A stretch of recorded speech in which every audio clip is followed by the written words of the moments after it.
తెలంగాణ రాష్ట్రం ఏర్పడ్డ పుష్కర కాలం తర్వాత ఇవాళ ఖమ్మం నుంచి కరీంనగర్ దాకా ఆదిలాబాద్ నుంచి అలంపూర్ దాకా ఎవరిని కదిలించినా ఒక్కటే మాట వినబడతా ఉన్నది.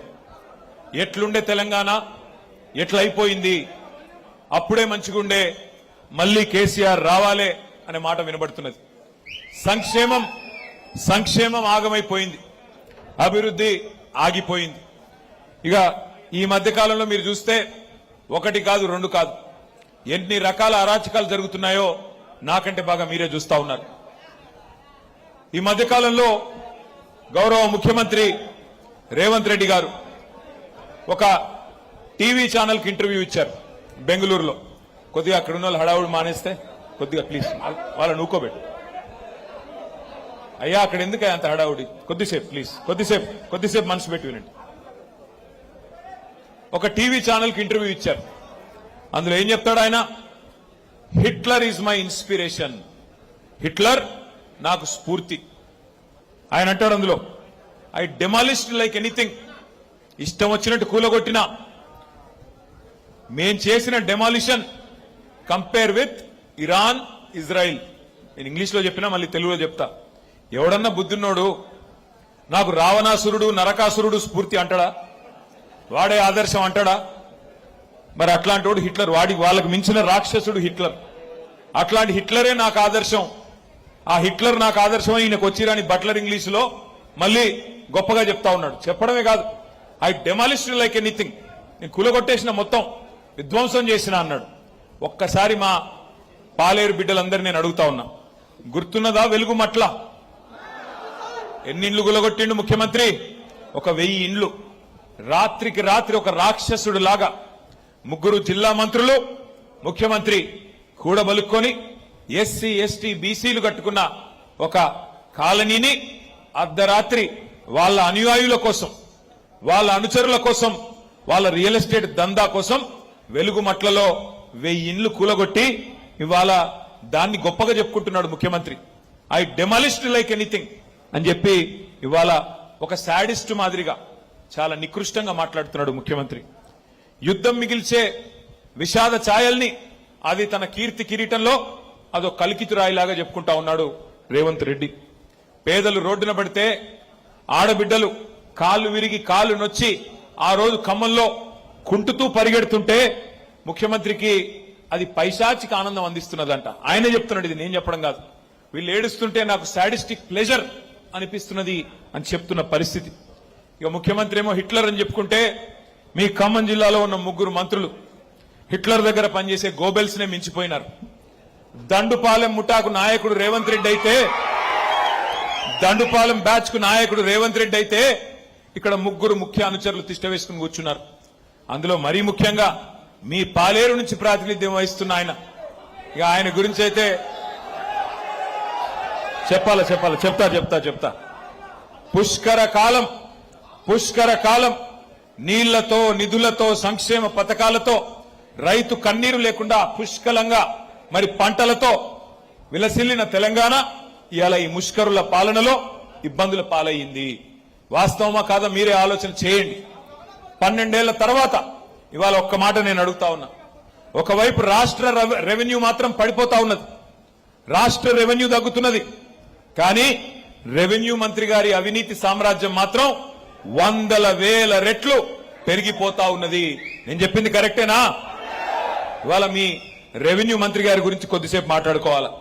అట్లాగే పక్కనే ఉన్నారు వ్యవసాయ మంత్రి. రాష్ట్రమంతటా వ్యవసాయం సంక్షోభంలో ఉన్నది. రైతు బంధు లేదు, యూరియా లేదు, పోనీ కరెంట్ అన్నా సరిగ్గా ఇస్తారా అంటే కరెంటు లేదు.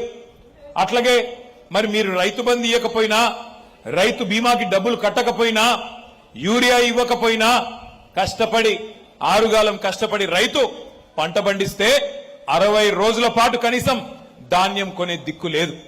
వ్యవసాయం సంక్షోభంలోకి పోతా ఉంటే వ్యవసాయ మంత్రి గారి అక్రమాలు మాత్రం రోజుకొక్కటి బయటకు వస్తా ఉన్నాయి. అట్లాగే ఒకవైపు రాష్ట్ర ఆర్థిక వ్యవస్థ కుప్పగూలుతుంటే ఆర్థిక మంత్రి, డిప్యూటీ సీఎం గారి ఆదాయం, కమిషన్ల దందాలు మాత్రం జోరుగా జరుగుతా ఉన్నాయి. 3 మొనగాళ్లు కాదు, 3 మోసగాళ్ల నాయకత్వంలో ఖమ్మం జిల్లా ఈ రోజు దివాలా తీసే పరిస్థితి వచ్చింది. వాళ్ళకు అర్థమైపోయింది, పాలేరులో ఇక్కడ వస్తున్న స్పందన, పాలేరులో ఇవాళ కందాల ఉపేందర్ రెడ్డి గారిని గుర్తు చేసుకుంటున్న పద్ధతి, ఇది చూస్తా ఉంటే వాళ్ళకు అర్థమైంది మా కేల్ ఖతం దుకాణం బంద్, కాంగ్రెస్ మళ్లీ గెలవదు, అందుకే దీపం ఉన్నప్పుడే ఇల్లు చక్కబెట్టుకోవాలని చెప్పి ఇష్టం వచ్చినట్టుగా విచ్చలవిడి దోపిడి. ఒకటి కాదు రెండు కాదు.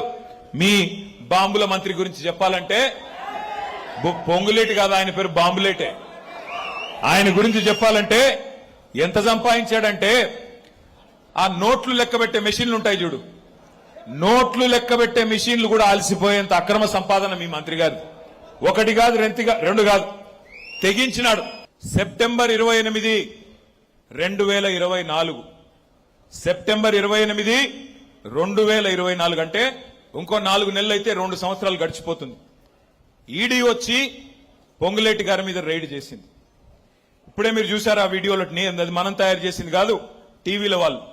నోట్ల కట్టలు లెక్కబెట్టే మెషిన్లు ఒకటి కాదు 3 మెషిన్లు లోపలికి తీసుకెళ్తున్నారు సిఆర్పీఎఫ్ బలగాలు అని.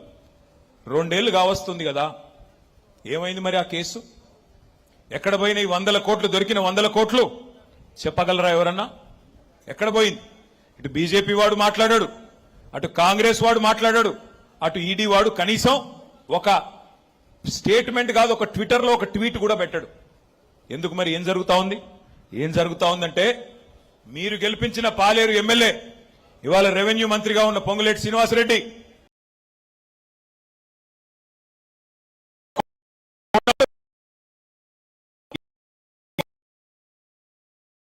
నేనేదో నిరాధారంగా ఆరోపణ చేయట్లేదు, కావాలంటే ఆధారాలతో సహా ఇవాళ నేను అడుగుతా ఉన్నా పొంగులేటి శ్రీనివాసరెడ్డిని, అట్లాగే ఇవాళ ఈడీని నడుపుతున్న కేంద్ర ప్రభుత్వాన్ని.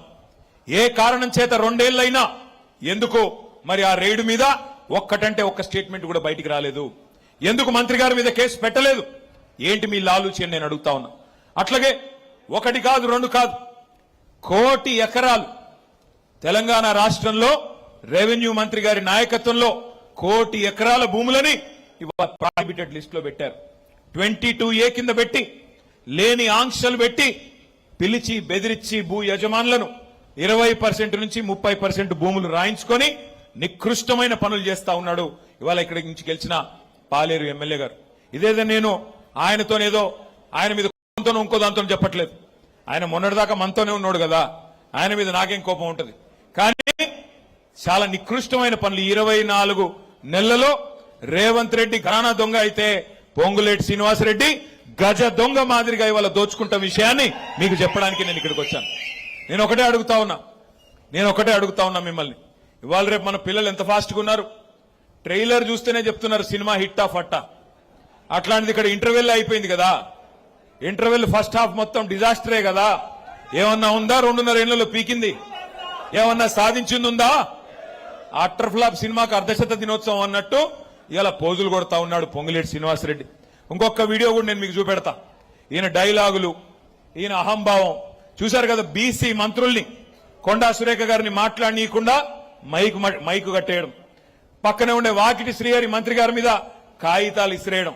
ఎంత అహంకారం కాకపోతే సాటి మంత్రులు, సాటి ఎమ్మెల్యేలు వారు కూడా మీతో పాటు ప్రజల చేత ఎన్నుకోబడ్డ వాళ్ళు అట్లా చేయవచ్చునా?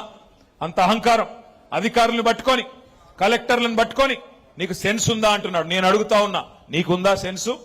ఇట్లా సిగ్గు లేకుండా దోచుకోవడానికి, ఇష్టారీతిన అక్రమ మైనింగ్ చేయడానికి నీ కుమారుడి కంపెనీ అడ్డం పెట్టుకొని వట్టినాగులపల్లిలో పడి ఒక గజ దొంగలాగా దోచుకోవడానికి సిగ్గుందా అని అడుగుతా ఉన్నా. ఇవాళ ఆ పల్లవి షా, సతీష్ షా అనే వ్యక్తులు వట్టినాగులపల్లిలో ఎప్పుడో 1967లో భూములు కొనుక్కున్నారు. వాళ్ళ మీద పడి ముసుగులేసుకొని నువ్వు పంపిన కిరాయి మూకలు ఇవాళ వాళ్ళ మీద ప్రాణాంతకమైన దాడి చేసిన మాట వాస్తవం కాదా? ఎఫ్ఐఆర్ చేస్తే ఒక నిజాయితీ గల పోలీస్ అధికారి హబీబుల్లా ఖాన్ అని ఆయన తెల్లారి వరకే ట్రాన్స్ఫర్ చేసిన మాట వాస్తవం కాదా? ఏది వాస్తవాలు కాదు పొంగులేటి గారు? మీ అన్యాయాలు, మీ అక్రమాలు, మీ అహంకారం ప్రజలు చూడట్లేదు అనుకుంటా ఉన్నారా? అందుకే నేను అంటా ఉన్నా, తప్పకుండా నాకైతే విశ్వాసం ఉంది, పాలేరులో ఎన్నిక ఎప్పుడు వచ్చినా ఎగిరేది గులాబీ జెండా మాత్రమే.